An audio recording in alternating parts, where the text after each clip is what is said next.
Hello guys, welcome to my channel steno smart classes में एक बार फिर से आप लोगों को स्वागत है।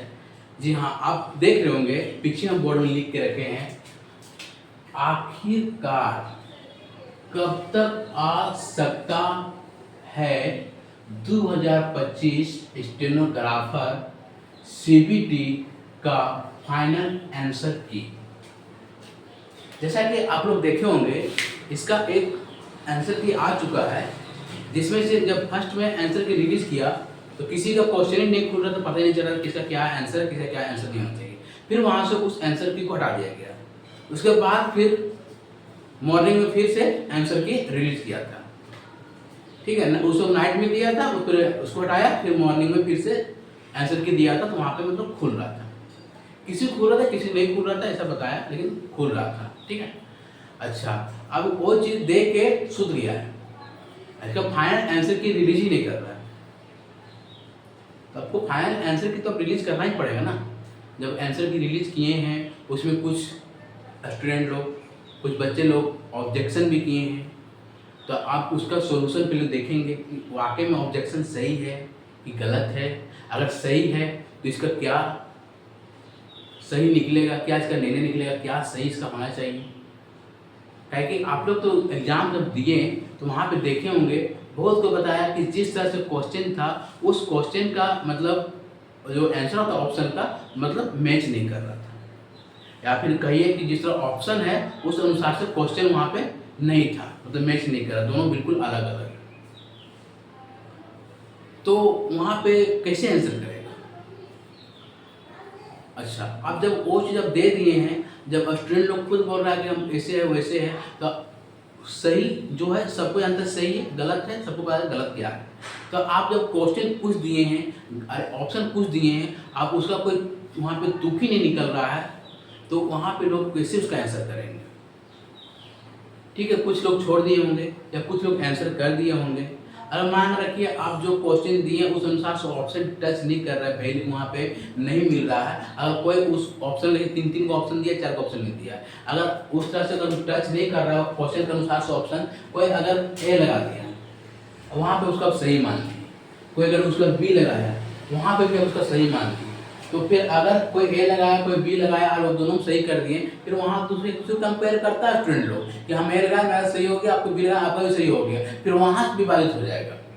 तो उनको तो भाई एग्जाम वाले को तो एक ही आंसर लेना पड़ेगा, या ए या तो बी।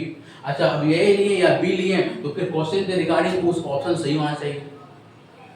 जब मैच ही नहीं कर रहा है क्वेश्चन के रिगार्डिंग ऑप्शन, तो आप ए या बी कैसे लीजिएगा, आप ले नहीं सकते। अगर ले लीजिएगा फिर कैसे होगा, वो आपको सोल्यूशन देना पड़ेगा, उसको जवाब देना पड़ेगा। मेन फंडा तो यही है। चलो मान लीजिए ए भी नहीं लिए, बी भी नहीं लिए, सी भी नहीं लिए, तो फिर क्वेश्चन गलत कीजिए, क्वेश्चन गलत कीजिए। अब क्वेश्चन गलत करना पड़ेगा तो फिर सबका नंबर काटिए या फिर सबको नंबर दीजिए। सबसे बड़ा दिक्कत तो यही है, और ये खेल तो लगभग हर शिफ्ट में हुआ है। तो इस चीज का सॉल्यूशन मिले तो ना आपको फाइनल आंसर की रिलीज करे। इसी का सॉल्यूशन नहीं निकलेगा कहाँ फाइनल आंसर निकलेगा। जब तक इसी का सॉल्यूशन नहीं निकलेगा फाइनल आंसर की रिलीज नहीं करने वाला है। वो खुद एग्जाम लिए और वो एग्जाम लेके खुद फंस गए अपने आप। कहावत है ना, दूसरे का गड्ढा खोजिएगा ना, वो गड्ढा में खुद गिर जाइए। अब जो स्टूडेंट लोग इतना मेहनत से पढ़ता है, उनका भविष्य का जो खिलवाड़ किया है ना, वो बहुत गलत हुआ है। ठीक है, उसका गलत का जवाब दीजिए। आप गलत का जवाब दीजिए ना अच्छा से। आप किए हैं एग्जाम में, किए तो पार लग गया, ठीक है। आप उसका जवाब दीजिए। आप कौन सा ऑप्शन क्या आंसर लेते हैं, या तो उसका नंबर काटिए या तो फिर उसका नंबर दीजिए। नंबर दीजिए सबका नंबर होगा। लेकिन एक बात और, जो भी कैंडिडेट वहाँ एग्ज़ाम देने गया था, गलत क्वेश्चन के कारण गलत ऑप्शन जो दिया, वहाँ पढ़ने में जो उसका टाइम एक्सपेंड हुआ और उसका कोई वहाँ पे बेनिफिट नहीं हुआ, उसका फिर क्या। अगर वो जब दोबारा पढ़ के देखा, अरे क्वेश्चन क्या बोल रहा है, ऑप्शन क्या बोल रहा है, मैच नहीं कर रहा है, अगर वहाँ तो उसका 2-3 मिनट फालतू चल गया ना। 2-3 मिनट पता नहीं 2-3 क्वेश्चन और बन जाता, होने चांसेस रहता। ये सब भी गलत है ना। अब भाई आप क्वेश्चन देते हैं उस अनुसार से ऑप्शन दिया कीजिए, ठीक है। डीसीएस में ऐसा नहीं होता है, देता है अच्छा देता है, बहुत कभी कभार अगर हो गया तो हो गया, लेकिन उतना उनका इस तरह से नहीं होता है। ठीक है, भले थोड़ा पैसा ज़्यादा लेता है लेकिन एग्ज़ाम अच्छा कराता है, स्टूडेंट को फैसिलिटी ठीक ठाक देता है।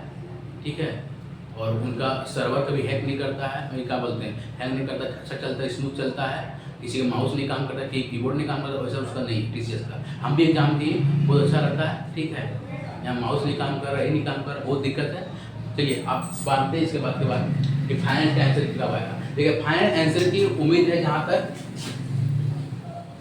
20 सितंबर तक आ जाना चाहिए। आज से लगभग 20 सितंबर तक आ जाएगा इसका आंसर की। इसका पहले आ जाएगा या तो 20 सितंबर तक आ जाएगा, क्योंकि उसके बाद फिर सिर्फ हॉलीडे दुर्गा पूजा आ जाएगा। कोशिश करेंगे यहाँ पे दे दें, और हॉलीडे जैसे खत्म होगा फिर वहाँ कोई स्किल टेस्ट ले लेगा। इसलिए स्किल टेस्ट का ज़्यादा टाइम नहीं देगा। और बात स्किल टेस्ट की और बात याद आया, देखिए होंगे अभी पटना हाई कोर्ट स्टेनोग्राफर का वैकेंसी आ चुका है, वो हम वीडियो बना के डाले थे। 19 तक लास्ट डेट है। जो फॉर्म नहीं फिलअप किए वो फॉर्म फिलअप कर दीजिएगा। और उसमें 3 स्टेप में एग्जाम है, स्किल टेस्ट, रिटर्न और टाइपिंग। तीनों एक ही दिन एग्जाम होगा। रिटर्न में 50 मार्क्स का एग्जाम होगा। ठीक है, 30 नंबर इंग्लिश का रहेगा, 20 नंबर कंप्यूटर का रहेगा। इंग्लिश बोले तो जो आपका SSC लेवल का जो रहता है, ठीक है, सिलेबस वही रहेगा, साइनो एंटो इडियम फ्रेज वगैरह जो भी रहेगा सब रहेगा। और 20 नंबर कंप्यूटर का रहेगा। और उसी दिन आपका स्किल टेस्ट भी होगा, और आपको 40 के स्पीड से टाइपिंग भी करना पड़ेगा।